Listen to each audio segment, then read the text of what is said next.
Mayor, good afternoon, members. To all members of Derry City and Strabane District Council, you're hereby summoned to attend this monthly meeting of the Council, which will be a hybrid meeting conducted remotely via WebEx and physically here in the Council Chamber, Wednesday, 23rd of July at 2 o'clock. And starting with the roll call, Alderman Cook. Here, John. Apologies received from Alderman Guy. Alderman Hussey. Aye. Alderman Carrigan. Here, John. Alderman McMorris. Here, John. Alderman Middleton. Here, John, online. Alderman Montgomery. Here, John. Apologies received from Alderman Wilkinson. Councillor Jason Barr. Councillor Lillian Barr. Apologies. Councillor Raymond. Online, John. Councillor Boggs. Councillor Boyle. Here. Councillor Clark. Councillor Cusick. Here, John. Councillor Deany. Councillor Devine. Shaw. Councillor Donnelly.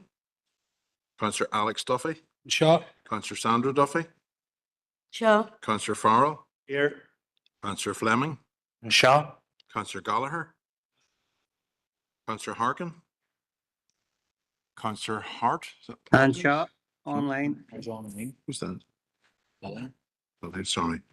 Councillor Heaney. Councillor Hutton. And Shaw. Councillor Jackson. Councillor Leonard. Councillor Logue. Councillor McDade. Councillor McGinley.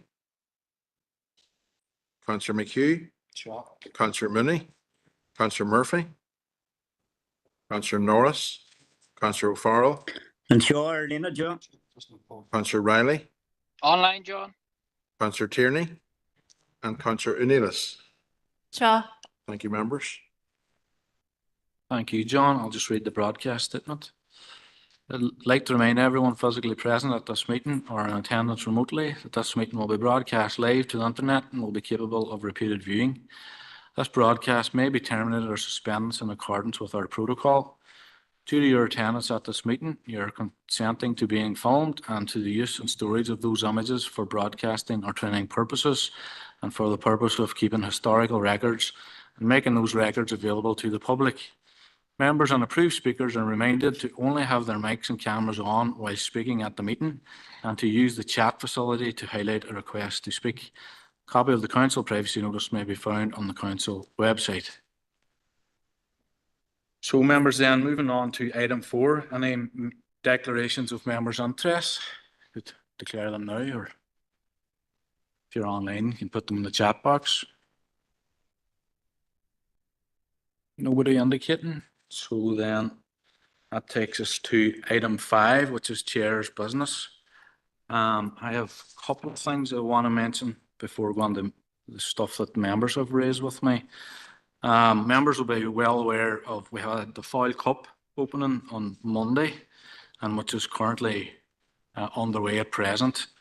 And we also had the All-Ireland Pipe Band competition a couple of weeks ago over at Everton Square. I just want to put on record my congratulations to the organisers of both fantastic events. It's fantastic to see so many people from right across the island of Ireland, these islands in fact, and worldwide taking part in 2 fantastic events. I know there's been a few minor issues with the Foyle Cup around traffic and things like that, but I think hopefully those have been sorted out and we can learn lessons going forward into the future. Other item is members will have received an email from Jake Crullers regarding the skate park closure in Derry and asking council to pursue their own skate park within the city and district. And I do know council does have plans for 2 skate parks. One is probably further down the line in the former Strabane District Council area. But just to let members know that I will be meeting with Mr. Crullers as Mayor and council officers about the issue, and we'll bring back a report to the the relevant committee on it. So moving on then to other chairs' business from members, and first of all is the Deputy Alderman McMorris. Go ahead, Mary. Thank you for letting me in. And I know I sent 3 bits. Do you want me to do all 3 or? Okay, so the first one is, as members are aware, as Deputy Mayor, I laid a wreath on behalf of council members, officers and staff at the Battle of the Somme commemoration held at the Cenotaph on the 1st of July. This service and wreath laying ceremony was to honour and remember those who gave their lives in 1916 to secure the freedoms we all enjoy today. Men and women from both religions fought and died together, and they are all remembered equally and unequivocally right across this nation. WLOL 29 researched Laura Gailey, who is the only female on the Roll of Honour at the Cenotaph. Laura was from our city and served as a nurse, but died as a result of injuries and was later laid to rest in Liverpool. The women of WLOL 29 located her grave, raised money and travelled to Liverpool to put a headstone on her grave so that Laura's grave was marked and honoured for her extreme sacrifice. This is an example of the commitment and duty people feel and go to in order to honour and commemorate the fallen who died and gave their todays for our tomorrows. However, it is unfortunate that in this city we are repeatedly seeing these commemorative poppy wreaths stolen, only later to find them placed in bonfires. The gift the fallen gave to our country and nation should be treasured by every one of us, as the sacrifice they made will never and should never be forgotten. Due to this, I would like to ask officers to do a scope of work looking into how we can potentially secure the wreaths from theft and vandalism going forward. We will remember them. Thank you. So that's the first piece. And I know you've already mentioned this, but as Deputy Mayor, it was my utmost pleasure to be chieftain for the day at the 78th All-Ireland Pipe Band Championship, jointly organised by the Royal Scottish Pipe Band Association, Northern Ireland branch, and the Irish Pipe Band Association. It was an honour for the City and District to be awarded the opportunity to host this prestigious event, which attracted some of the finest competitors in the field. Everton Square provided a fantastic backdrop for this year's competition, showcasing the beautiful transformation of this site of historical significance. This year, the main event was complemented by a range of fringe activities across the week in partnership with our council, and as Deputy Mayor, I was able to attend one of these events in Castlederg. So I just want to put on record a big thanks to the officials from the Royal Scottish Pipe Band Association, Northern Ireland branch, particularly Alistair Patterson and Chairman Andrew Graham, along with the Irish Pipe Band Association for their continued work in the promotion of piping across this island.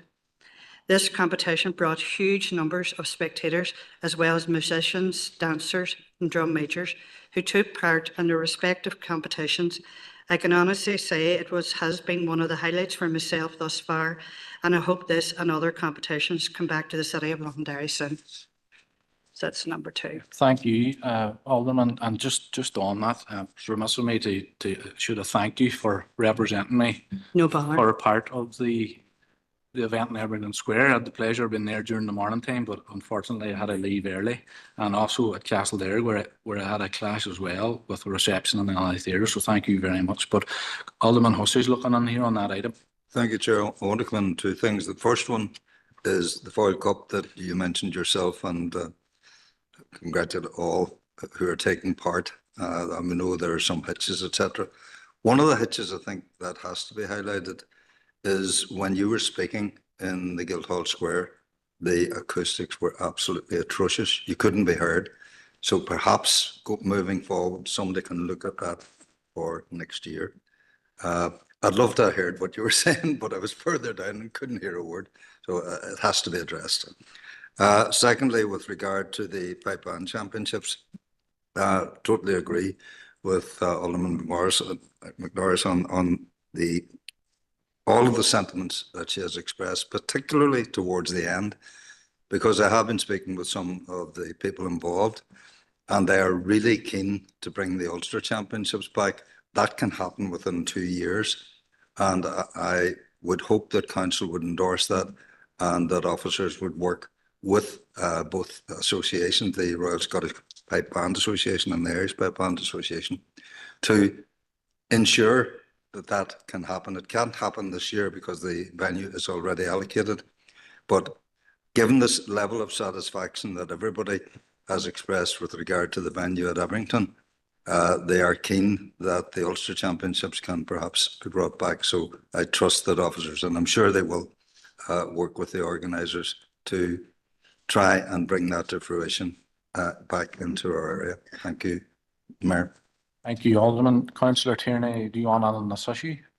Chair, it's on the previous issue that Alderman McMorris raised in relation to the stolen poppy wreath. Yeah, go ahead. Thank you. And like you, just before I do start, I want to congratulate the organisers of the Foyle Cup and the All Ireland Pipe Band. I think we're seeing throughout this week what the Foyle Cup brings to the city and district and the wider Northwest. It's an absolutely fantastic event, and I agree with Alderman Hussey around the acoustics at the parade. They are definitely something that we need to look at. They may sound grand when they're being tested, but when you've got so many children who are enjoying themselves, it did make it quite difficult. In relation to the issue that Alderman McMorris raised regarding the stolen poppy wreath, I agree with her to a certain extent in relation to the fact that wreaths should not be stolen, should not be placed in bonfires, and anyone who knows or has seen anyone involved in that should report that to the appropriate authorities. I do have a wider concern around the ask at the end in terms of asking council officers to come up with ideas on how poppy wreaths may be secured at the cenotaph. And if they can do that, then that's to be welcomed. But I think there's a wider issue, Mayor, in relation to this.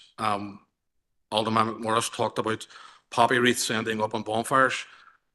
And for many years, many of us from, if you like, a nationalist background have been trying to stop that, have been trying to work to make sure that poppy wreaths and other items that may offend people are removed from bonfires right up until they are lit. But what we see, unfortunately, from my perspective, is that in the run-up to July bonfires, there is radio silence from people when items are placed on bonfires which may offend people from a nationalist background.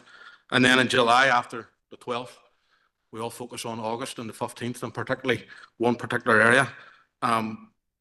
There's more that needs to be done than securing poppy wreaths at the cenotaph. They make this stop.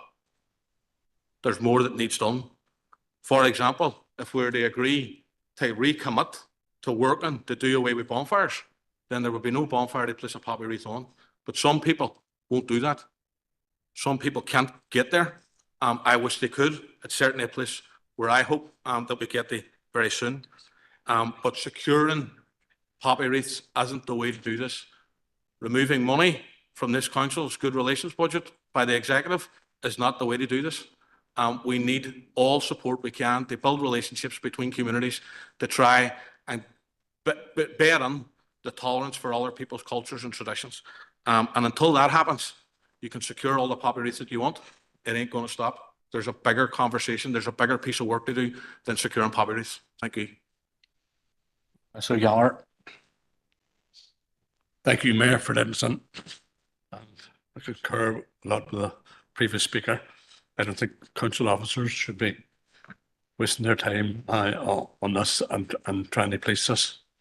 And Mayor, look, the image and the perception poppy wreath or poppies, it goes a long way back, but it also comes a long way forward.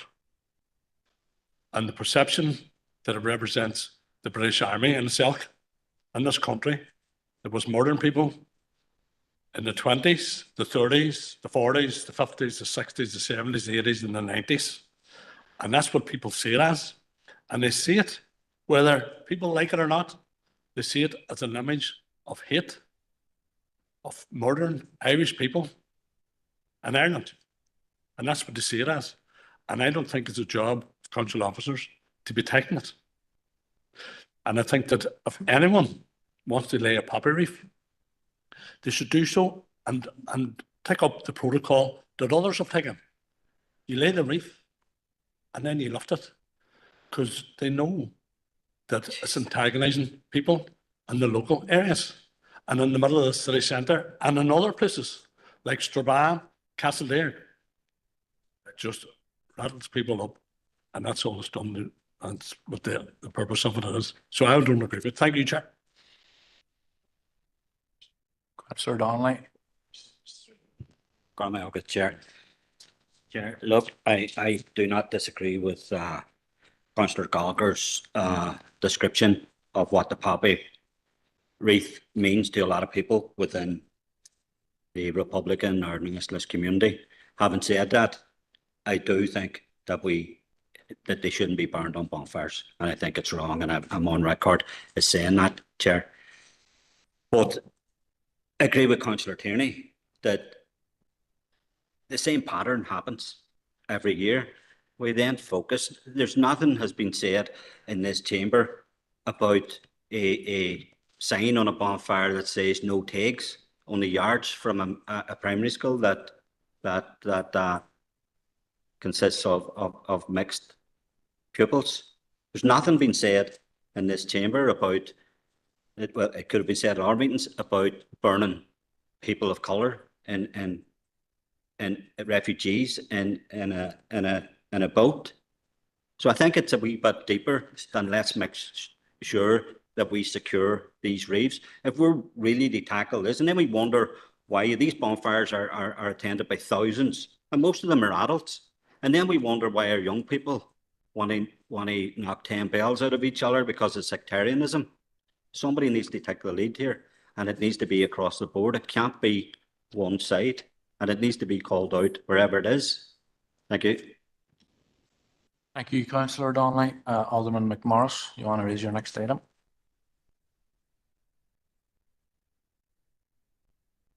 Sorry. The last item is we recently seen you holded a reception for Ivan Black, who was awarded the MBE for his work regarding charity. And we really appreciate the fact that you did a reception. However, I wanted to highlight that Ivan Black is one of three brothers who all hold honours. His brother, Richard Collins Black, was given a birthday honour in 2024.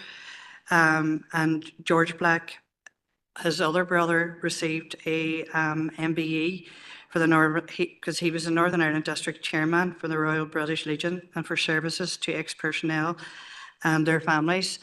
And in light of the fact that this is an extraordinary kind of achievement where three brothers were recognised for their work, not only within the Royal British Legion, but within the community and raising funds for charitable organisation, I just thought it appropriate that I would highlight that and ask it maybe that we hold a small reception just for the three brothers or whatever, just to I suppose, recognise the achievement that they have done through the communities that they belong to and within Northern Ireland itself. So I just wanted to raise that, but thank you. Thank you, Alderman. That'll be considered under the usual protocol. Next item of Chair's business is Councillor Jackson. Mayor. Mayor, last week, there was a meeting of the Irish Unity Working Group, and there was a number of documents that the working group went through, explored, and considered. There's a wealth of information that's been collated by academics the length and breadth of this island and beyond, that are exploring the different opportunities that could present itself through the event of reunification. And there are a number of misconceptions that have been debunked by academic studies. And one of these studies was a study that was conducted by John Doyle and the Dublin City University in conjunction with Ulster University. And I know that there there's been considerable media attention attached to that report. That was much anticipated report, and there was deliberation on that report as part of the working group. They allow us to explore that a bit further. I'm proposing that we extend an invitation to John to present the relevant council committee for him to summarise his report to this council and for us to ask questions. So, Chair or Mayor, I'm just asking, could officers extend that invitation to John for him to come and present to possibly the governance committee at the earliest opportunity? Thanks, Mayor. Okay, Councillor Jackson, have you a seconder? Councillor Heaney? Will you second that, Chair? Members, I suspect we won't all be in agreement there. So I'm going to ask for, Yep, you're happy to agree. okay. John? Just a question, Mayor, on it. Should it come in before committee or should it come to the Irish Working Group? I'm just wondering what does Councillor Jackson feel is better? The proposal is that it comes to committee. So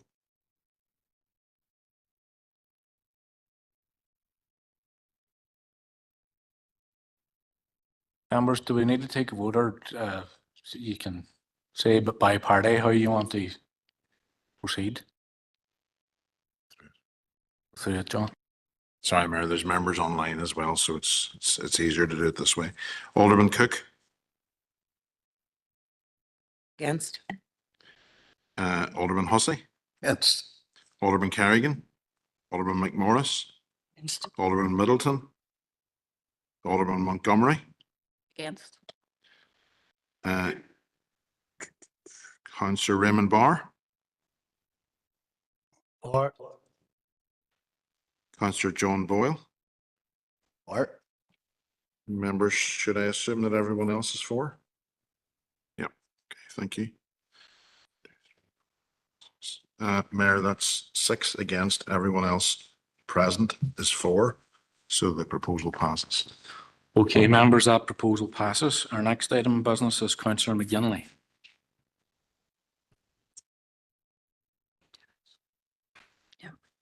Gurmagam, Mayor, and I've circulated a proposal to all members, and I've also sent it to the committee section for the screen, and I do appreciate your indulgence in allowing it. Just so everybody's aware, the reason for the proposal being allowed to be tabled is that we're going to recess after this. There's a sense of urgency. The announcement from the British government came last week, which was after our deadline for motions, or else I would have brought this as a motion fully. So that's the proposal. I'd like to take this opportunity on behalf of Sinn Féin to welcome last week's announcement that the right to vote in general elections will be extended to 16 and 17-year-olds. As a district that is actively working towards the recognition as a child-friendly city, this council already acknowledges the importance of the voices of young people not only being listened to, but more importantly, actually being heard. Young people make an incredible contribution to our communities. They're impacted by public policy just like everyone else, be it in education, health, housing, climate action, and they have every right to help shape the decisions that define their future. Extending the right to vote to 16-year-olds will be positive democratically and will encourage young people to engage politically. Young people shouldn't be forced to depend on older voters to represent their distinct interests and varied values. I've been involved in politics since the age of 16. And I know of many, many young people right across the island of Ireland who are probably more politically engaged, more so than some of the adults in their lives. They are activists in their own right, and they deserve to have their voices and opinions taken on board, especially on the issues that matter to them. It's mine and my party's belief that our young people's voices and opinions deserve to be heard, which is why we brought both successful motions to Stormont Column for the right to vote to be lowered in both 2012 and 2024. It's important to note that in Scotland and Wales, this ability to lower the voting age at regional and local council level is a devolved matter, and the Welsh Senate and Scottish Parliament have already actioned this. However, here in the North, it is not a devolved matter, And as such, I'm asking this council writes to the British Secretary of State, Hilary Benn, to respect the will of the Assembly and the will of this council on the issue, and to enact the necessary legislation that is required in time to allow 16 and 17-year-olds the right to vote at our next scheduled Assembly and Council elections, which are planned for 2027. Gramagat. Thank you, Councillor McGinley. Any other member? Chair, Does that have to be, sorry, Councillor Harkin, go ahead.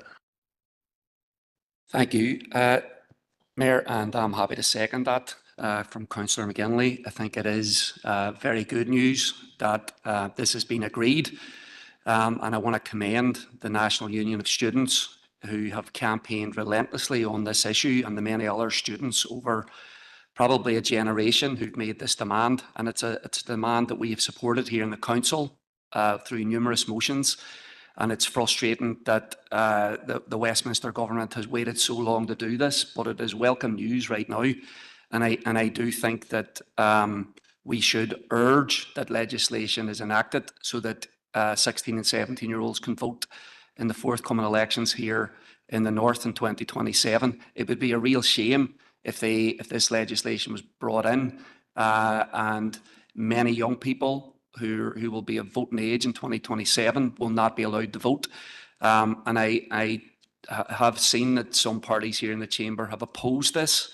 And you know, we have so many discussions in here about how much we value young people and youth voices and centering child's voices and child's rights. And we look at the young people who have campaigned year in, year out for this, and they are saying to us, we think that we should have the right to vote at 16 and 17. So I think that you know, our council has been a leading voice in this, and I think that we, you know, if you think about how many discussions we've had in recent months about child's rights, and I think that this is something that should be welcomed across the board, and hopefully this letter that comes from the council will speed up the enactment of this legislation. So thank you again, Councillor McGinley, for bringing this on. Thank you, Councillor Harkin. Alderman Hussey. thank you, Chair. I want to propose an amendment. Or it's an amendment in the form of an addition, that appropriate curricular content be introduced to the curriculum of all 15-year-olds on the operation of democracy and voting systems utilised throughout the United Kingdom. If I have a seconder for that amendment. Second. Seconded by Alderman Montgomery. Can speak to it very briefly, in that our party are supportive. Do you want it up there first? Okay. And just wait till we get it on the screen there, Alderman.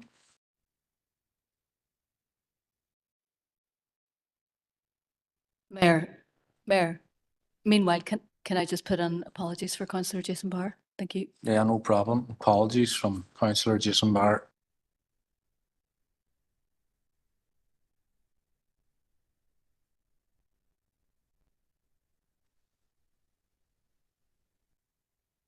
Mayor, while it's going up, I'll very briefly explain it. Our party are supportive of the move to the younger voting age, but we also feel that this is a matter that young people should be made fully aware of. We realise that there will be those in secondary education who, through politics classes, etc., will be up to speed, but that does not apply to the full cohort of students that we're talking about, which is the rationale for the amendment. Thank you. Okay, thank you, Alderman. We'll just wait till we get it up here on the screen in case anybody else wants to address the amendment.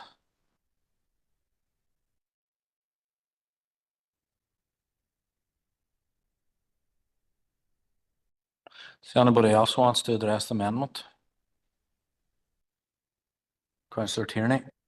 Chair, or Mayor, sorry, thank you. I have no issue with the amendment as it's written. My only fear in that would be that the development of the appropriate curriculum could slow down the process of allowing 16 and 17-year-olds to vote in our next election cycle at 2027. And I don't want to see or to put something down that may hinder the voting rights of 16 and 17-year-olds with legislation. Now, there was no curriculum at school when I was preparing the vote. Maybe some people wish there had been, and I might be somewhere different. But there was no curriculum. I think young people are engaged in politics enough. They understand the democratic process, and they have enough guidance around them in their own lives to support them through that process. And my main fear around the amendment is that it slows down the process of allowing 16 and 17-year-olds to vote in 2027. Is there any opinion from the top table around that? I have no issue with the curriculum. It's around the date. And Mayor, with respect, in my view, whilst they may be related, they're almost two separate motions. I don't think they should be tied under the one. They're almost two separate motions. In my view, you're the chair, that's your call. But on the date, I worry that it'll hold things up for where we want to get to. So it's nearly contradictory, in my view, to the original proposal. Yeah, well, I'll defer to the city solicitor, Mr. Kingston, on that one. If you want to maybe give him a quick rebrief there, he was otherwise engaged. You're not paying attention when I'm speaking for. Can't blame me. I wasn't really looking for a legal opinion on it, but my view is that it's slightly contradictory to the original proposal, because the original proposal, once it's done for 2027, developing a curriculum, in my view, will hold it up and will delay what Councillor McGinley has been asking for past 2027. So in my view, they're two separate motions or proposals, whatever you want to call them.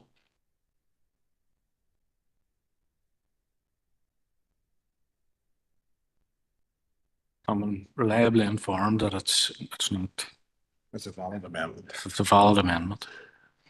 I'm going to. An interpretation is not for an officer. Okay, I'm going to bring Alderman Hussey back Yeah, in briefly. I don't believe that it will take long for a curriculum change. In fact, it isn't a curriculum change, it's a curriculum extension, because this element already exists within politics courses. So it's simply a matter of making that element of a politics course available to all students. And I disagree entirely with Councillor Turney that all young people are fully immersed in the political process. The majority of them are switched off by it. Thank you. Thank you, Alderman. Councillor Donnelly, is it on the amendment? Yeah, it's on the amendment. Chair. Yeah, go ahead. Look, I have issues with it, and I think it's a bit patronising. I think it's probably adults that need to be educated. It's almost a minority thing now. Sometimes you'll get 50% of people don't turn out. And I think if we're putting this into young people, we're saying, you know, and we're allowing the education system to do this.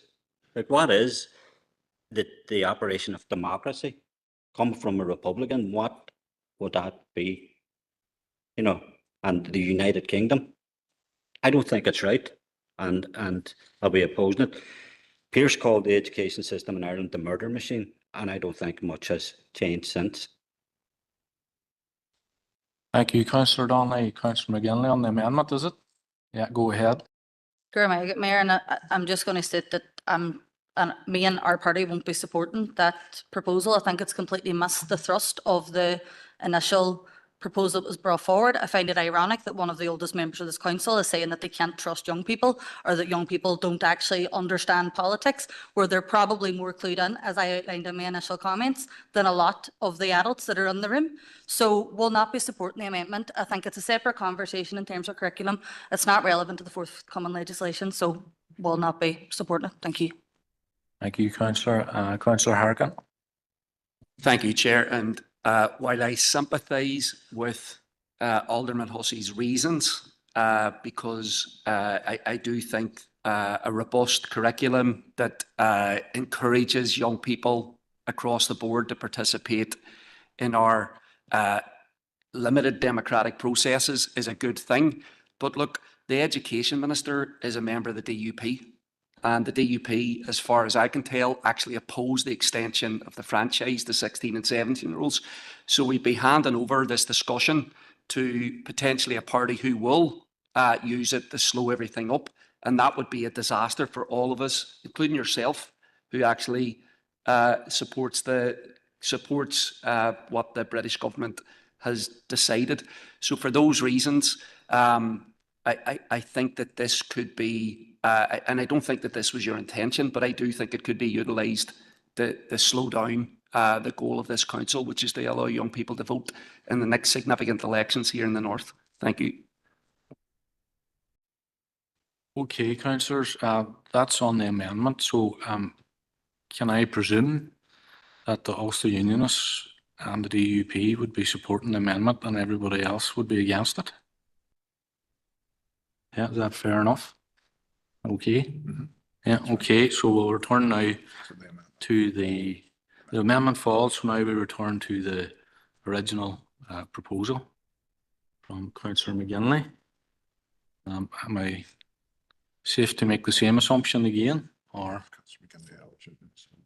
Councillor McGinley, I'll give you the opportunity to sum up first. Chair, I wasn't expecting to. Thanks to the people that spoke in support of the proposal, the initial proposal. I think it's well overdue. It's long past time that our 16, 17-year-olds were extended the right to vote. And I look forward to that coming forward. And I hope that the British government listen to what our letter says and do bring the legislation forward as quickly as is possible. Okay, members, am I safe to assume that the Ulster Unionists are in support of the original motion, the DUP are against, and everybody else is in Support the favour? implementation of our government's proposal, yes. Okay, that's semantics, but will not. Abstain. Okay, so everybody's in support and the DUP abstain. So that passes, Councillor McGinley. Okay. Moving on then to the next item, which is from Councillor Leonard. Go ahead, Fergal. Well, my out fair, thank you. Mayor, and this one may be of interest to yourself too. I'd like to acknowledge the recent participation of youth members of the local Dennet Anglers Club who have recently returned from representing their club and Ireland at the World Youth Fly Fishing Championships. The team members were Lewis Porter, Jacob Griffin, Zach Barnett and Henry Sweeter, and they achieved a very credible fourth place, only narrowing missing out on a third. The origins of the youth fly fishing in the lakes of the local Dennet Anglers and other cross-border, cross-community angling clubs are where to deal with mental health and well-being for young people. And this journey from these workshops right through to the world stage should be acknowledged, as should the role played by the coaches and the mentors, all in a voluntary capacity. It is very prudent to mention this because it is exciting news that next year the River Dennet will be, in this council area, will be holding the World Youth Fly Fishing Championships. And there's already been work going on with the council officers. And I look forward to this engagement increasing as we get closer to the date of the World Youth Championships. And it's a great opportunity, I believe, for us to showcase our beautiful natural environment that we have here in our district. And Mayor, may I respectfully request that you could consider holding a mayor's reception for the team members that I mentioned and their mentors. Go to my house. Thank you, Councillor Leonard. Again, that'll be given due consideration under the protocol. Just need a seconder for that. Councillor Devine, thank you. Okay, members, our next item then is from Councillor Logue. Thank you, Mayor. And given our chronic housing stress within the whole council district, I do think that there's merit in mentioning the announcement from Liz Cummins on the 7th of July that a lot of investment will go into the wastewater capacity. This will allow for the building of 3,000 more homes in our council district, homes which are much needed. So I'm glad that after much lobbying by our MLAs on behalf of those wishing to build the homes and those on behalf of those who need homes, that the Minister has listened and this investment is coming under our council district. Thank you. Thank you, Councillor Luke. And final, sorry, need a seconder, just Councillor Luke, Councillor Hutton. Okay. So next item then is from Councillor Murphy. Go ahead. Sorry. Can we, excuse me, Chair, through you, can we just, I never heard Councillor Lowe's proposal. Was just welcoming something. Just when you said, it's just when you said you need a second, I thought we might have missed one. Just No problem. Go ahead, Councillor. As of yesterday, the 22nd of July, 28 countries and the EU Commissioner for Equality, Preparedness and Crisis Management have now signed a joint statement calling for an end to the Israeli onslaught on Gaza. They say, and I quote, "The suffering of civilians in Gaza has reached new depths. The Israeli government's aid delivery model is dangerous, fuels instability, and deprives Gazans of human dignity. The Israeli government's denial of essential humanitarian assistance to the civilian population is unacceptable. Israel must comply with its obligations under international humanitarian law." This statement is very welcome, but needs to immediately be backed up by sanctions. The genocidal Israeli terrorist state must become a pariah state. The international community must hold Israel to account. They must stop funding and arming the Israeli death machine. Further inaction by the international community emboldens the perpetrators of the genocide to continue murder and maim, to starve Palestinian citizens and plan for the forced removal of survivors from the homeland. Just today, 111 humanitarian groups, including Doctors Without Borders, Oxfam International and Amnesty International, have signed a letter calling for Israel to let humanitarian aid into Gaza in the face of increasing starvation and Israeli military attacks on Palestinians seeking aid. After every genocide in modern times, the mantra of never again has echoed around the world. From the Holocaust to the Nazis, the slaughter in Cambodia, Bosnia, Rwanda, Darfur, the massacres of the Rohingya people in Myanmar, never again, we were told. And now we watch the people of Palestine, men, women and children blown to pieces, starved to death, shot by snipers as they suffer the indignity of being herded like cattle to hopefully get access to some food. All in front of our eyes on our TV screens.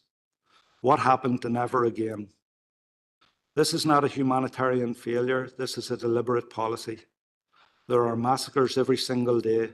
A civilian population of 2 million people are dying slowly before the world's eyes and nobody does a thing. States and governments, stop waiting. There is no time left.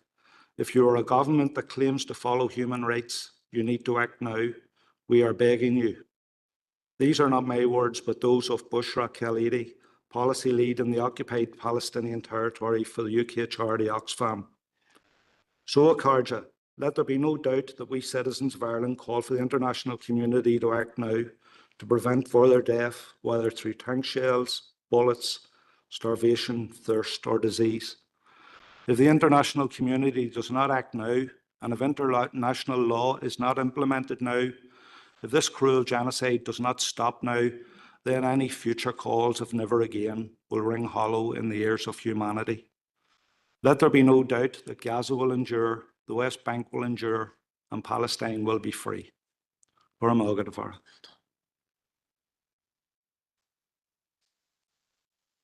Okay, thank you, Councillor Murphy. I have Councillor Donnelly. Mayor. What Britain's actions actions speak louder than words.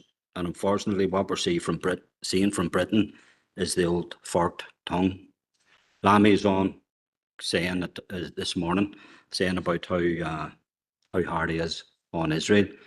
But the reality on the ground, Mayor, is completely at odds with this, in my opinion, in the opinion of many, many thousands of people. It's lip service.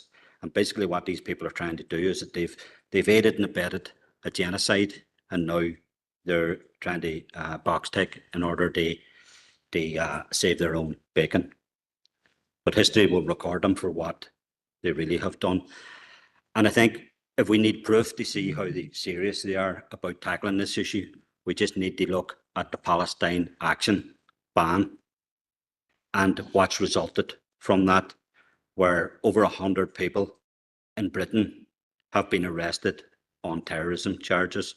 And I just want to outline some of the people who they've arrested and accused of being terrorists. John Farley, arrested for holding a replica of a private eye cartoon on a placard. And it was titled Palestine Action Explained. Unacceptable Palestine Action, spraying military planes with paint. Acceptable Palestine Action, shooting Palestinians queued for food. Private Eye is a satirical magazine openly sold in shops in Britain and beyond. An 83-year-old retired female priest arrested in London, Miss Sue Parfitt. She sat in a camp chair holding a placard stating her opposition to genocide and support of Palestine action. As she was led away by police, she branded the ban total nonsense, adding it symbolised a loss of civil liberties in this country. In a letter to the British Home Secretary, protesters said, "We do not wish to go to prison or be branded with a terrorism conviction, but we refuse to be cowed into silence by your order." 81-year-old retired female magistrate Deborah Hinton, arrested on the Terrorism Act in Cornwall, could face 14 years in prison. She was holding a placard which said, "I oppose genocide, I support Palestine action." 74-year-old Audrey White, arrested in Liverpool. Her arrest was described as violent after she was pushed to the ground, face down and handcuffed. She suffers from brittle bone disease. Miss White is a secretary of Merseyside Pensioners Association. Her husband has cancer and stringent bail conditions make caring for him extremely difficult. The TUC, Trades Union Council, has previously described Miss White as one of the leading pioneering activists over the last 150 years, following her decades-long campaign to change sexual harassment laws in Britain. Glenda Jackson played Miss White in a film about her crusade in the 1998 film Business as Usual. Police forces are using this legislation, and they're abusing it, going even further than their remit allows. They terrorise legitimate peaceful protesters opposing what is being played out live, Mayor, on the world stage, i.e. war crimes, including the use of starvation as a weapon and the deliberate targeting of health workers and their facilities. Corporate position of this council is that we're opposed to these crimes, and we're opposed to the ban on Palestine action. And we commend people across Ireland and Britain and across the world who have been relentless in their efforts to stop Israel's genocidal actions and expose those, including the British government, who are complicit with it. So in my opinion, Chair, and many, many other people's, what we're seeing from the Brits is weasel words and trying to save their own bacon at this stage. Thank you, Councillor Donnelly, and I have Councillor Harkin. Thank you, Mayor, and thank you, Councillor Murphy, for introducing this discussion. And I think that you have summarised what is happening, because I think that the alarm bells around the world are ringing very loudly, because people can see on their TV screens and their phones that on top of the tens of thousands that have been murdered and killed and slaughtered, that now we are seeing Palestinian babies being starved to death. And people around the world are desperate for action. And I think that this is, when we've said never again, that never again is happening right now before us. And I think that that is why the governments that are supporting this and complicit with it will reap the whirlwind that is coming to them as a result. I think that your description of the terrorist activities of the Israeli state are absolutely right, because how else can we describe what they're doing and what they're inflicting on the Palestinian people. They are, this is what terrorism looks like. This is what war crimes against the Palestinian people looks like. This is what crimes against humanity looks like. This is what crimes against all of us looks like. So I think that we have to be forceful as a council, condemning this and calling for those governments that can act to do all that they can. I think that the British government, as Councillor Donnelly said, are responding now to the crisis that they've been involved in. And when you have Tory MPs standing up in Westminster condemning the failure of a Labour government to intervene, to do all it can to stop the genocide, I think that that tells you about how far this has gone and how disgraceful the actions of David Lammy, Keir Starmer, Yvette Cooper are. I don't believe that there's a motion attached to your discussion, and I do have a motion that I want to introduce, which is in response to what you've talked about, and also in response to what Councillor Donnelly was talking about. We have in our agendas today the response from the Security Minister, a former member of the Parachute Regiment, a former right-hand man to Michael Jackson, who is has responded to our council's call for the prescription of Palestine Action not to go through.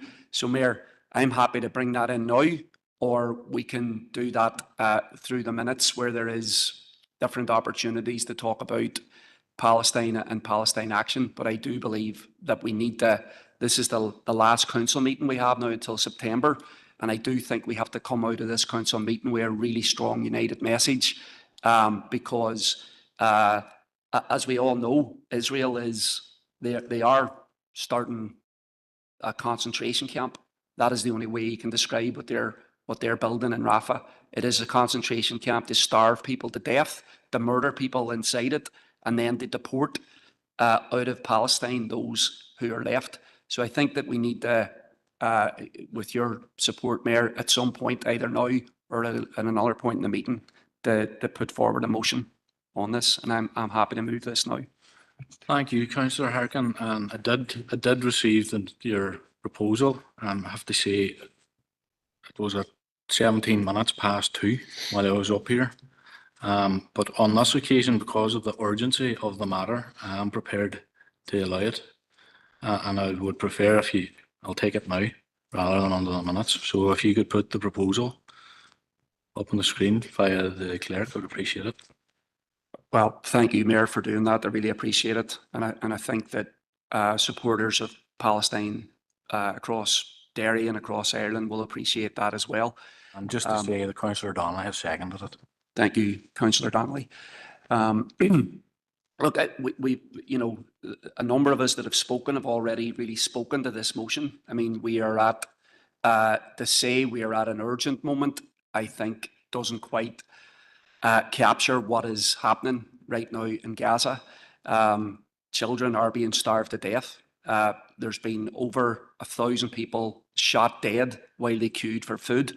And I think people are in disbelief and in despair, but people are also angry and they want action, and they are not going to let this rest. So I think that as a council, we have to do everything we can. And look, Councillor Donnelly has already drawn attention to this, but we passed a motion at our last council meeting calling on the British government not to prescribe Palestine Action. Unfortunately, they proceeded with that. I think that the basis on which they've done that is untenable. And I want to continue to declare my support for Palestine Action, and that, you know, there has been veterans, civil rights veterans gathering in this city on a Saturday afternoon, people who fought for civil rights in this city, and who are still standing today and are seeing this as an attack on our civil liberties, and people are seeing this as an attack on our right to protest, because it's not just about Palestine Action, it's about the Palestine Solidarity Movement across Ireland and across the globe. And it's so hypocritical that the British government is trying to silence us while they continue to be complicit in what Israel is doing. So I think we have to send a very clear message to Dan Jarvis, the former Parachute Regiment member, and the Security Minister, and the Yvette Cooper and the Keir Starmer, that we are against this prescription. We want to see it lifted. We would like to see the High Court rule as soon as possible that this ban be lifted, and that we stand in solidarity with the civil rights veterans and all those people who've been arrested recently for declaring their support for Palestine action, and that we do all we can as a council to stop this genocide. Thank you, Mayor. Thank you, Councillor Harkin. I think because that is a fairly lengthy proposal and just members are only getting sight of it now, I'm going to propose a 5-minute recess so that members get time enough to get a look at it. And Mayor. officers as well. Mayor, I have to leave unfortunately, but can be put on record I support it. Thank you. Well, we can put on record that you support it, but if you're not here for the vote, obviously it can't be recorded. Okay, members, so 5-minute recess.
Members, just to let you know, Sharon has actually emailed that proposal to everybody's council email, which will make it easier for members to read rather than reading it off the screen.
Okay, members, can we call the meeting to order again, please? Resume your seats.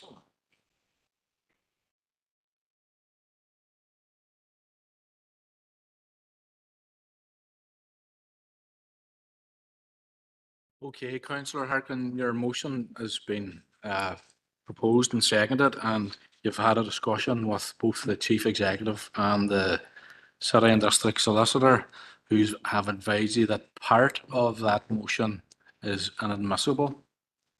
So it's over to you.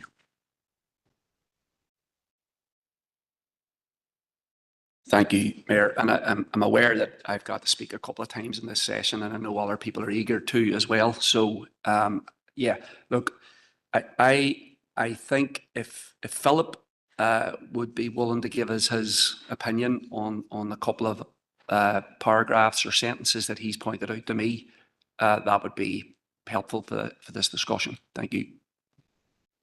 Yeah, that's okay. Go ahead, Philip. Yep. Thank you, Mayor. Yes, as members will be aware, Standing Order 16.12 states that a motion shall be rejected if the wording or nature of the motion is considered unlawful or improper. If in relation to the notice of motion, there are two elements. One's a technical element, and that is the position of writing to the High Court to call for the ban to be removed immediately. The council wouldn't write to the High Court in relation to matters. That's just a practical issue. But it's the next paragraph which states council supports all those who have protested the ban on Palestine action and calls for charges against them to be immediately dropped. Obviously, we don't know, members having only seen this today, what might be involved in that, what the council might be supporting. And so, as it stands today, I am unable to provide the council with the assurance that that particular action would be lawful and one that the council could sign up to. So my view is that the motion couldn't go forward with that particular paragraph involved in it.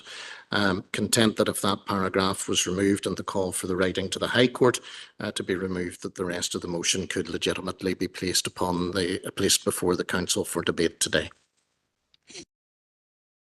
Thank you, Philip. Councillor Harkin. Thank you, Mayor. Again, thank you, Philip, for that clarification. Look, I have no problem with what the legal advice about we don't write to the High Court. That's fine, and we may want to intervene in the attempt to overturn the ban on Palestine action at some point. So we would still have that opportunity. On the second, well, look, I think that this is. I think it's clear that that people are being arrested using this anti-terror legislation, and they are holding signs. We've had civil rights veterans gathered at the Guildhall in Waterloo Place holding signs opposing genocide, opposing the prescription of Palestine action. We've had, as Councillor Donnelly pointed out, 83-year-old vicars dragged and put in a cell and bailed out, and who are potentially facing 6 months. And I think that this is a ridiculous use of legislation. I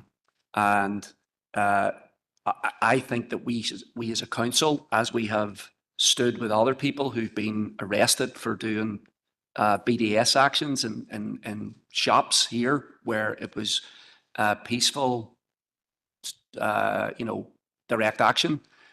We should be standing in solidarity with people who've been arrested as a result of this legislation. So look, I would like to get other members' opinion on this as well. And I appreciate the legal point of view from Philip. And obviously we want to make sure that we come out of this meeting today with a motion passed, given that we won't be able to discuss this again until September. So if other members want to weigh in, I would be reluctant to take out the part about dropping the charges. But if it's deemed absolutely necessary to get a statement from the council out today, I think that I would be prepared to go along with that. But I would like to hear other members too. Thank you. Okay, well, Councillor Donnelly has indicated. Chair, look, from what I'm hearing of Philip, he can't assure us that it's legal, but there's nothing to say that it is illegal. My attitude on it is that we shouldn't take it out because it's under the terrorist legislation and it shouldn't be. If these people have done anything wrong, the British have a criminal system, and that's where but it's very clear that juries were finding people not guilty, and that's why they've brought in draconian legislation to charge them with terrorist offences, so that they can not only convict them, but scare the life out of everybody else and scare them off the streets. What I've seen, these are people holding placards going, I oppose genocide, I support Palestine action. So if we're not assured that it's illegal, then I would argue to keep it in. I do understand the point about writing the High Court. That might be seen to be interfering. I'm not an expert on it, but I can take that point. But if we're not assured that it's illegal, then I would propose we keep it in. Thanks, Chair. Thank you, Councillor Donnelly. Councillor McDaid. Thank you, Mayor, and thank you to Councillor Murphy, who actually raised this in the first place. As usual, he was very passionate in his delivery, and just thanks to raising it and pointing out. I suppose with the motion, we support the motion, all of it. I agree with what Councillor Harkin and Councillor Donnelly have said. I mean, Councillor Donnelly very clearly outlined the sort of people that we're providing support to here. It's women of over 70 who are being arrested for holding placards. It's not people, it's not big, scary people that we're talking about supporting here. So I would be same as what Sean has said. If we have to take it out to get it through, okay. But actually, if there's any way around it that we keep it in, I think that's a really important part of the motion, because last month we passed that we supported to stop the ban or the proscription of the Palestine Action activists. I will repeat what I said last month and what I've said during committees this month as well, is that this is a really slippery slope. And I was watching a documentary a few weeks ago, and the point of making this a terrorist organisation is to stop people being given a defence in court, just like Councillor Donnelly has said there.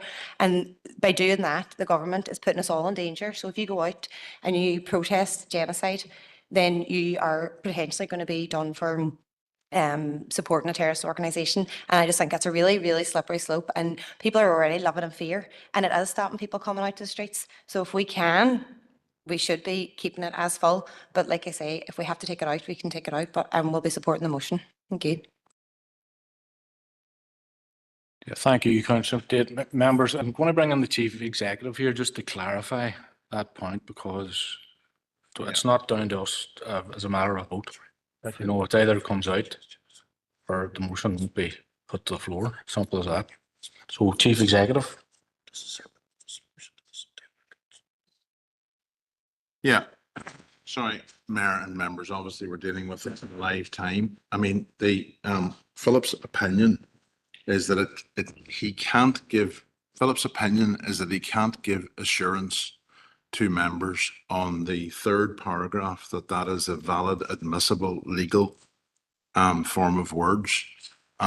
It's not that it is illegal, but he cannot give assurance today that it is legal. And as such, it's not a matter for members to vote on whether it's kept in or not. It must come out if this notice of motion is to remain on the floor this afternoon. The only other alternative is that it is taken away and we get advice on the legality or otherwise and bring it back to a future meeting. Okay, just before we go back to you, Councillor, I'll bring in Councillor Murphy, who's waiting there.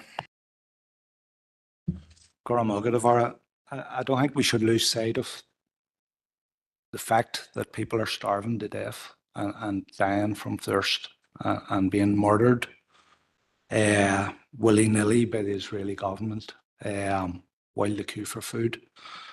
We are quite content to move with the motion as it stands.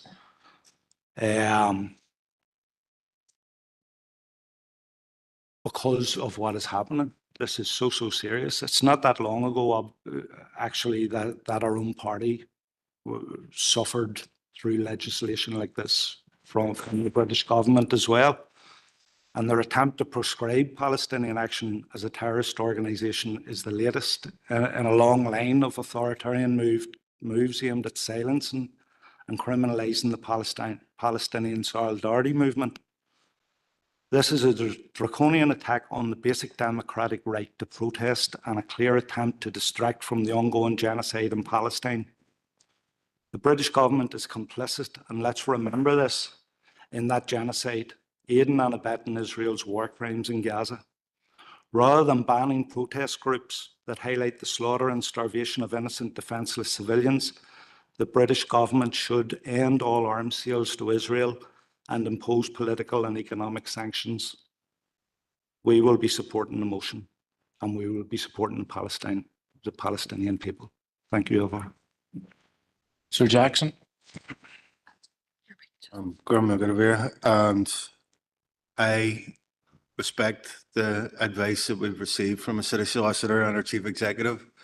But given the urgency of this and our stance that we're picking up in the chamber, there seems to be broad support for the approach and the motion that's on the table. I am happy to propose that we suspend standing orders in order for us to table this motion in its entirety. Thank you, Councillor Jackson. Bring in Councillor Harkin. Well, there's a proposal on the floor to suspend standing orders in order to proceed with this motion today. And if that's the case, I'm happy to second that if there's a way that we can rework the language so that it is acceptable legally for council, but that it doesn't lose any of the thrust of the motion. So,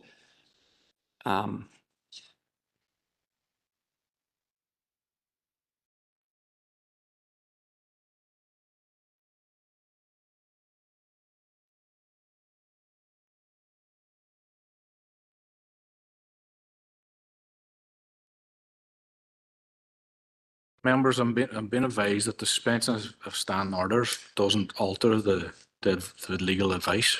It has no effect on the motion. But it's ultimately your decision. It's ultimately my decision whether or not to progress or not. So it's down to me. Thanks very much. I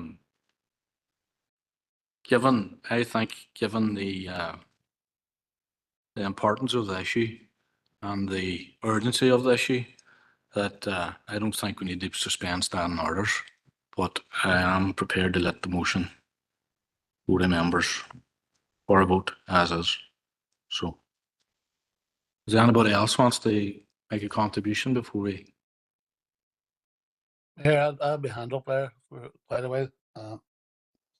Sorry, Councillor Barr online. Thank you, Mayor, and thank you to Councillor Murphy for bringing this. I would like to see the motion go through in its entirety, obviously. The reality is that the British government, as are many other governments around the world, giving support both practical and moral to a regime that's committing genocide by starvation, genocide by slaughtering. It's not rocket science. This is wrong at all levels. And they try and silence people by threat of prisoner criminalisation. That's also wrong. We as a council should be opposing this. And thank you for Councillor Harkin too for bringing the proposal. Thank you, Mayor. Thank you, Councillor Barr. Alderman McMorrow. Thank you, Chair, for letting me in. And just on behalf of myself and our party, we will be voting against this. We've received legal advice here, and I think it's, absurd that we're actually going against that very legal advice. Yes, we all agree that there's travesties happening in the world, but we will not be supporting this motion. Thank you. Thank you, Nairi. Alderman Hosway. Can I seek clarification? What are you seeking a vote on? The proposal to suspend standing orders or the motion that is in front of us? Because I've already stated that I'm not accepting the proposal. I can't hear that. Well, I've already stated that I'm not accepting the proposal. You're not accepting the proposal to suspend standing orders. You're not putting to a vote. Right, thank you. So you're accepting the motion as is, despite legal advice. Thank you. Councillor Tierney. Thank you, Mayor. And like others, I respect the advice that we're been given. And and thank the officers for it.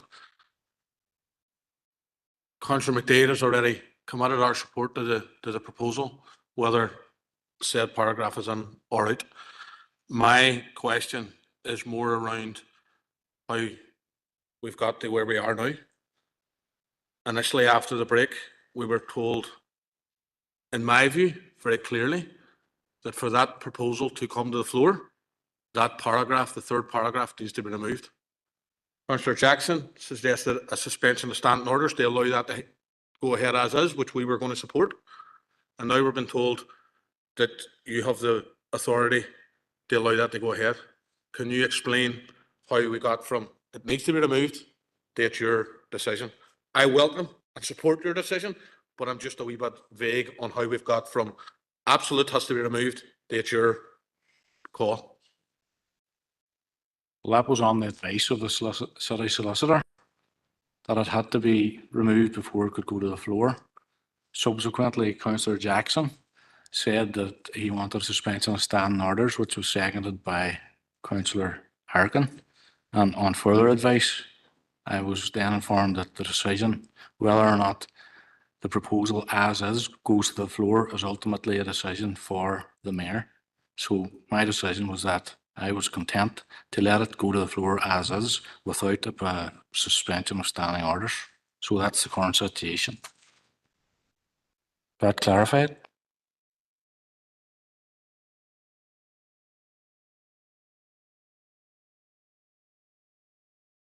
Okay, members, there's no other indicated speakers, so somebody say something there? No. So the DUP's indicated they're voting against. Am I to presume that the UUP? Given the circumstances, the Ulster Unionist Party will also be voting against. In the past, as people know, we have abstained on some items, but given the advice and what has been gone before, we will be voting against. Okay, and am I correct in assuming everybody else is in favour? Yeah. Okay, so that passes. Members, then brings us to the next item.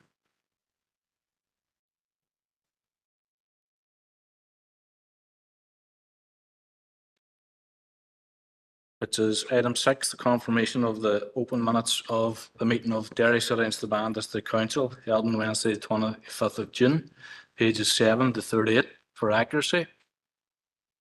Need a proposer and seconder. Would I propose? Councillor Hutton proposes, seconded by Councillor Boyle, John Boyle.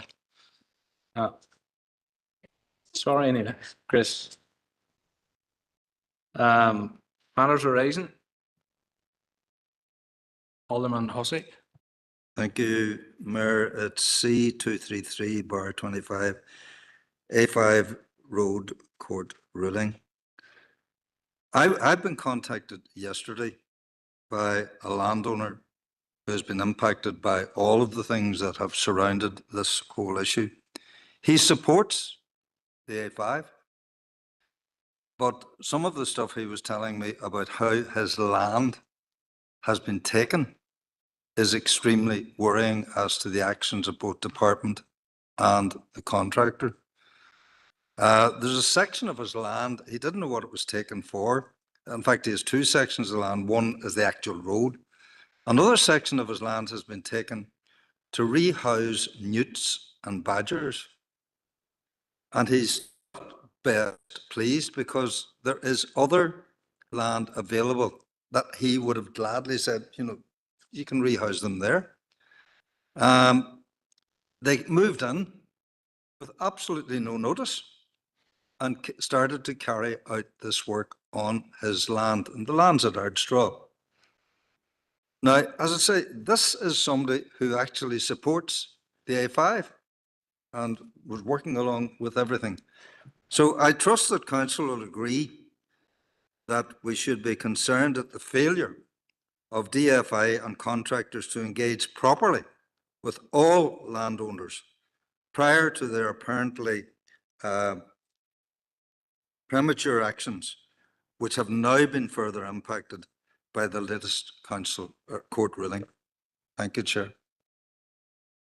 Okay, thank you, Alderman. Councillor Mooney. Thank you, Chair. It's just a matter of accuracy. C23925, page 21, 8th paragraph down at the very end, it says December 21. That should be December 2024. Just thank you, Chair. Okay, thank you for that, Councillor Mooney. Any other member under matters arising? Oh. Move on then to the adoption of the open minutes of the bi-monthly Assurance Audit and Risk Committee held on Monday, 23rd of June, 2025. Under accuracy, Councillor Kerrigan, seconder, Councillor Leonard. Matters arising? Any matters arising, members? No. So item B is monthly Government Strategic Planning Committee held on the 1st of July. Under accuracy, Councillor Boyle, seconder. Councillor Farrell, thank you. And under matters arising, Alderman Hussey. Thank you, Chair. This item is GSP 14825 capital project approvals. We're already, am I in the right? Oh, just sorry, Councillor Boyle's not on that committee, so. I was about to say, Chair, I don't know where you get the notion that I was proposing a committee I'm not on, so maybe somebody else should. Thanks. Happy to propose it. Yeah, members, could you please be a bit more prompt in proposing and seconded committee minutes, please? So who's seconded there? And I'm on the committee. Okay, Councillor Hussey, you seconded. Okay, go ahead. Matter arising on capital project approvals. An interesting debate was held yesterday in Newton Stewart. Councillor Kerrigan was there and Councillor Devine, where the issue of capital projects and in particular capital support programs for sports clubs that exist in neighbouring councils from Manoma, Mid-Ulster do have these. And I would like to propose, resulting from that council officers would investigate the schemes that operate in adjacent councils and bring a report back to council on how that could impact on sports clubs in our own council area. Thank you, Chair. Thank you, Alderman. And just to remind Alderman on that very same point that I myself brought a motion last year about bringing forward a capital investment programme to promote sport throughout the city and district. I'm glad to support you. Yeah. Councillor McGinley. It's on a separate matter reason, Mayor. I don't know if anybody else wants to speak on that one before I do. No. So it's on GSP 146/25, the Dairy Gales Hunger for Palestine. It's just, I came in at governance in the midst of the 24-hour fast that Gales across Derry and across the north and across Ireland were taking part in to raise funds for the GA Palestine trip to Ireland. Unfortunately, due to the actions of the Irish government in Fine Gael and Fianna Fáil, those children never got coming from the West Bank to Ireland for the GAA trip. There was a lobby that was instigated by GAA clubs to the ministers, and unfortunately that was also ignored. The funds that were raised have been used to allow those children to go to Jordan and complete and play Gaelic games, albeit not on Irish soil. And I just wanted it to be put on record, given it was mentioned at the governance committee that trip didn't happen, that were discussed that it didn't happen. And I think it's a shame on the Irish government that their processes did not allow it to happen. Thank you. Thank you, Councillor McGinley. No other member indicated, so move on then to item D, monthly business and culture. Apologies. Sorry, C. Apologies, Mayor. Sorry, Councillor Neelis. Maybe he's going to fall out today. It's under GSP 145/25. It's just in regards to the fire at the old Foyle College building on the Northland Road at the weekend.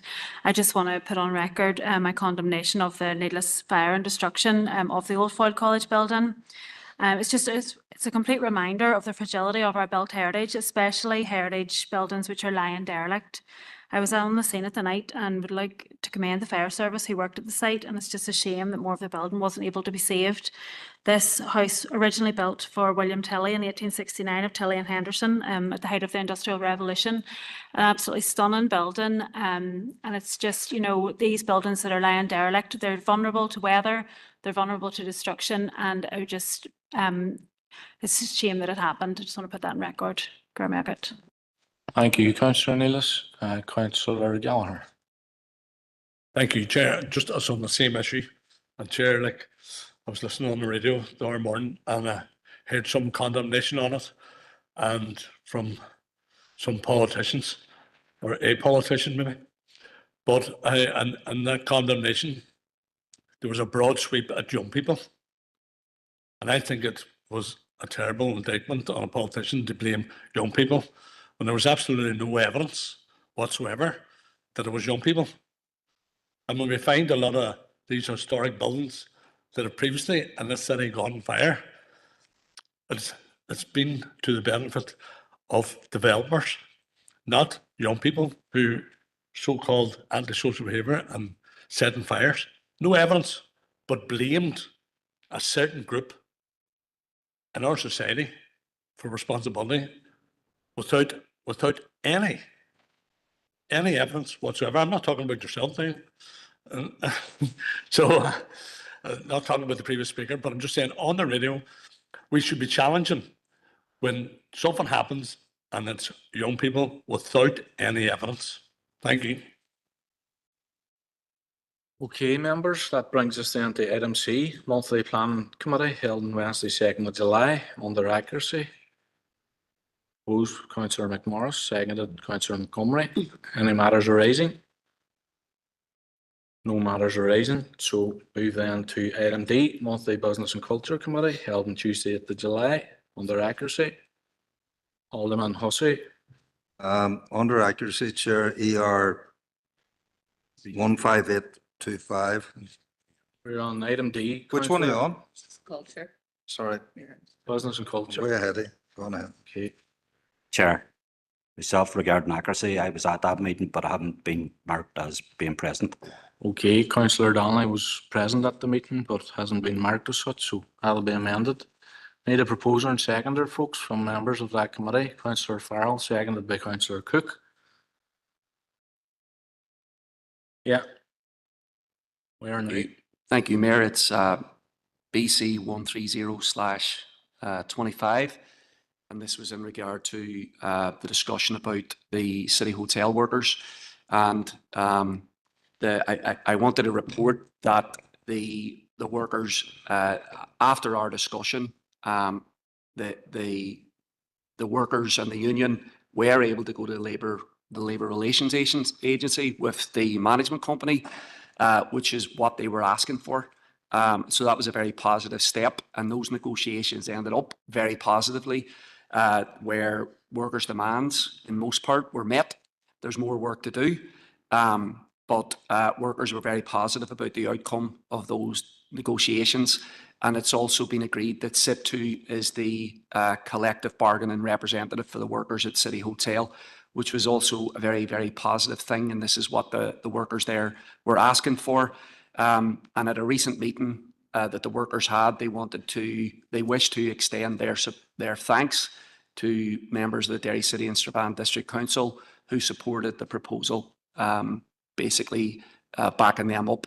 So that's just a message from the union today. So a positive outcome, and I think the council played a positive role in terms of standing up for workers' rights in the district. Thank you, Mayor. Thank you, Councillor Harkin. Any other matters arising? No. So move on then to item E, which is the monthly Environment Regeneration Committee under accuracy. Alderman Hussey. Sorry for interrupting previously, Mayor. 15825, the request for floral planter displays. Paragraph 3, I referred to the imbalance of provision of floral displays in the city in comparison to smaller settlements. I specifically referred to the removal of the planters at the base of the wishing well style signage on the entrance to settlements in the former Strabane District Council area. And I'll comment further. I won't, because that would be a matter arising. But I specifically referred to the removal of those planters. Thank you. Okay, and that'll be noted. Are you proposing the accuracy? Okay, proposed by Councillor Hussey, and a seconder, please. Alderman Kerrigan. So matters arising. Alderman Hussey. Mayor, it's simply on the basis of that correction to emphasise that the removal of those planters, and I've seen travelling about, I've noticed quite a few of them, they look totally out of place without the flower planter that accompanied them. It was an integral part of that particular facility throughout that part of the council area.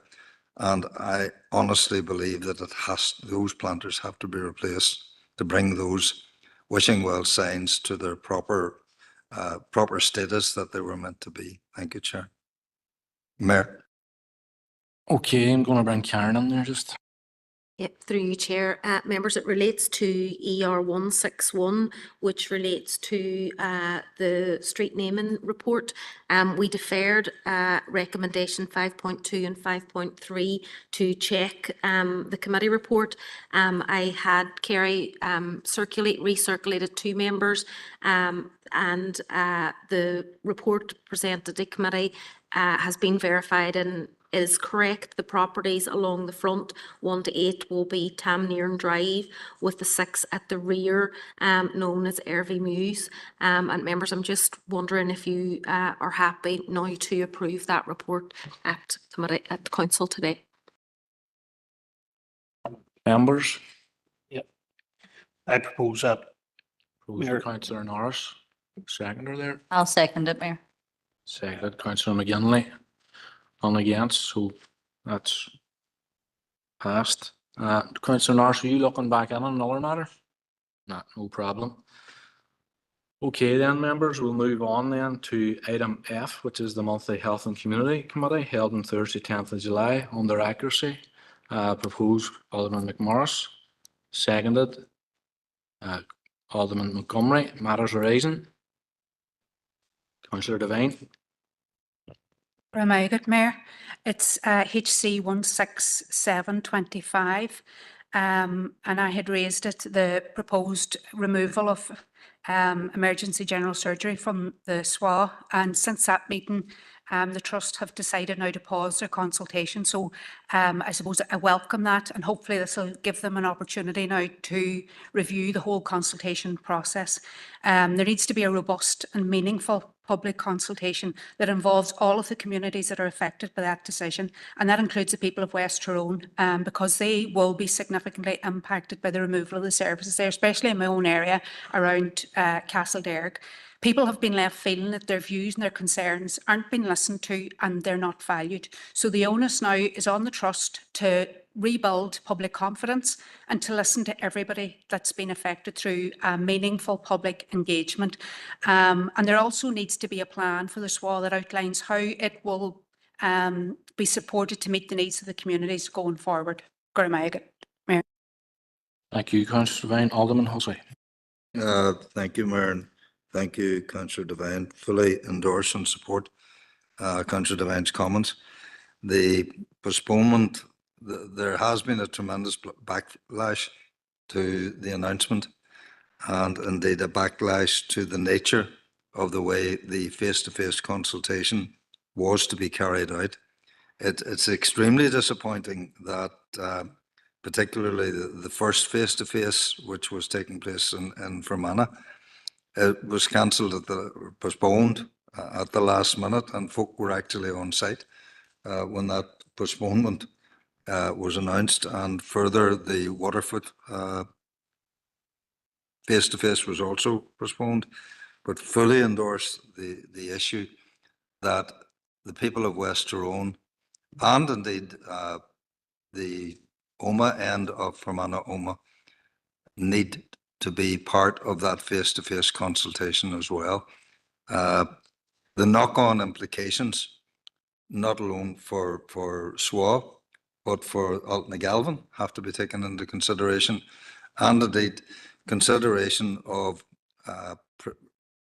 what I understand are proposed changes to the emergency provision at Letterkenny, which will also impact further on Galvin. So all of those issues have to be taken on board, and I welcome that the consultation is to be revisited, and perhaps this time they will be consulting properly on the issue and listening to the concerns of people. Thank you, Mayor.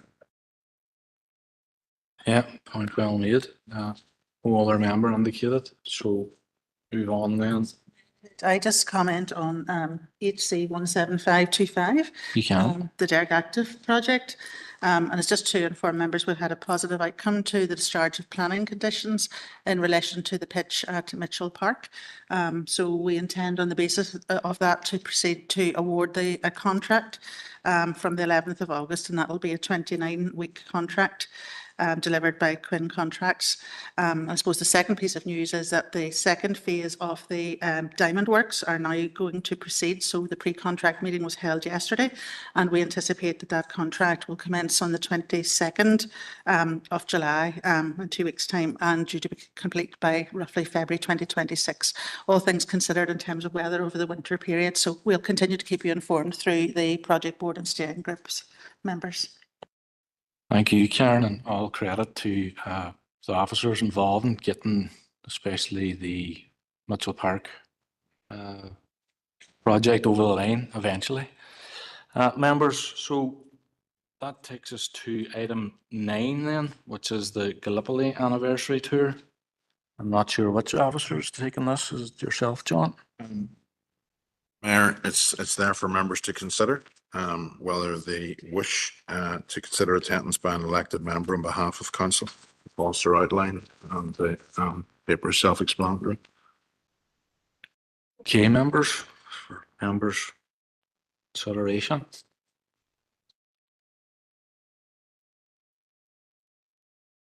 Alderman McMorris. Have the GUP, we support it. Thank you.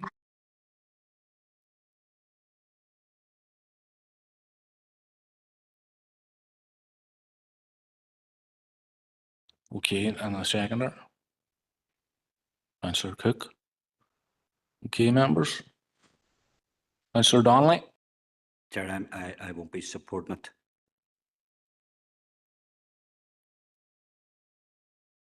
Won't?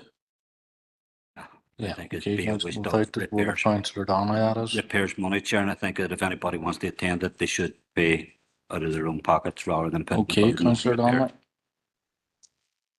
Item 10 is delegated authority to the Chief Executive during the summer recess.